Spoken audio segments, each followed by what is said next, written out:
एक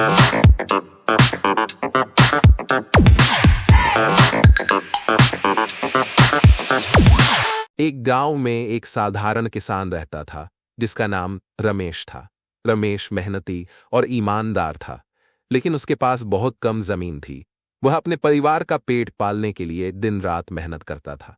एक दिन जब वह अपने खेत में काम कर रहा था, उसे जमीन में एक चमकती हुई वस्तु दिखाई दी। उसने क्यूरियोसिटी में खुदाई की और पाया कि वह एक बहुत बड़ा हीरा था। रमेश बहुत खुश हुआ और उसने सोचा कि अब उसकी गरीबी दूर हो जाएगी। वह उस हीरे को बेचकर बहुत सारा धन कमाना चाहता था। रमेश ने हीरे को उठाया और उसे गांव के व्यापारी के पास ले गया। व्यापारी ने उसे देखा और कहा, यह तो अनमोल हीरा है, लेकिन मैं इसे सही मूल्य पर नहीं खरीद सकता। तुम इसे शहर के बड़े व्यापारी के पास लेकर जाओ। रमेश ने हीरे को संभाल कर रखा और अगले दिन शहर की ओर चल पड़ा। रास्ते में उसे एक बूढ़ा आदमी मिला जो बहुत थका हुआ था। बूढ़े आदमी ने रमेश से पानी मांगा। रमेश ने अपने पास की बोतल से पानी निकालकर उसे दिया। बूढ़े आदमी ने धन्यवाद कहा और रमेश से पूछा, तुम इतने खुश क्यों हो बेटे?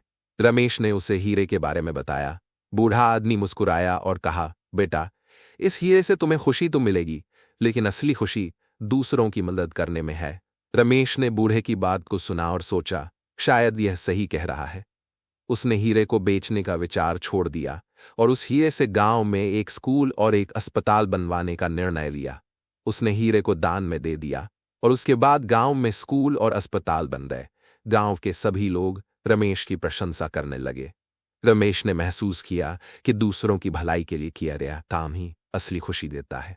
इस प्रकार रमेश ने अपनी ईमानदारी और निस्वार्थता से गांव को एक बेहतर जगह बना दिया और उसने सीखा कि असली धन दौलत में नहीं, बल्कि सेवा और परोपकार में है।